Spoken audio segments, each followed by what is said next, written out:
നമസ്കാരം. ഫ്രാൻസിസ് മാർപ്പാപ്പയുടെ ഇന്തോനേഷ്യ സന്ദർശന വേളയിൽ പാപ്പായെ വധിക്കാൻ പദ്ധതിയിട്ട 7 പേരെ പോലീസ് അറസ്റ്റ് ചെയ്തു. നിലവിൽ മാർപ്പാപ്പയുടെ നീണ്ട 3 ദിവസത്തെ ഇന്തോനേഷ്യ സന്ദർശനം പൂർത്തിയാക്കി കഴിഞ്ഞ ദിനം പാപ്പുവ ന്യൂഗിനിയിൽ അദ്ദേഹം എത്തിയിട്ടുണ്ട്. രഹസ്യ വിവരത്തെ തുടർന്ന് ജക്കാർത്തയ്ക്ക് സമീപമുള്ള ബോഗോർ, ബെക്കാസി എന്നിവിടങ്ങളിൽ നിന്നാണ് ഈ 7 പേരെ പോലീസ് അറസ്റ്റ് ചെയ്തത്. കഴിഞ്ഞ തിങ്കൾ, ചൊവ്വ ദിവസങ്ങളിലായി അക്രമികളെന്ന് സംശയിക്കപ്പെടുന്ന ഇവരെ പോലീസ് അറസ്റ്റ് ചെയ്യുകയായിരുന്നു.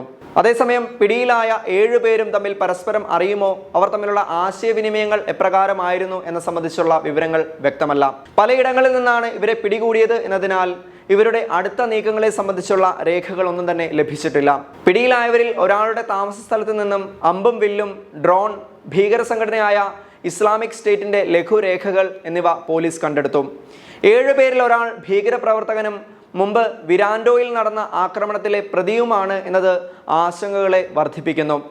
മാർപ്പാപ്പയുടെ ഇസ്തിക്ലാൽ മസ്ജിദ് സന്ദർശനമാണ് ഇവരെ രോക്ഷത്തിലാക്കിയതെന്നും അക്കാരണത്താലാണ് ഇത്തരത്തിലൊരു ആക്രമണത്തിന് അവർ പദ്ധതിയിട്ടതെന്നും പോലീസ് അറിയിച്ചു. ഇവർക്ക് മറ്റെന്തെങ്കിലും ലക്ഷ്യമുണ്ടോ എന്നും ഇവരുടെ പിന്നിൽ ആരൊക്കെയുണ്ട് എന്നതിനെയും സംബന്ധിച്ചുള്ള വിവരങ്ങൾക്ക് വ്യക്തതയില്ല.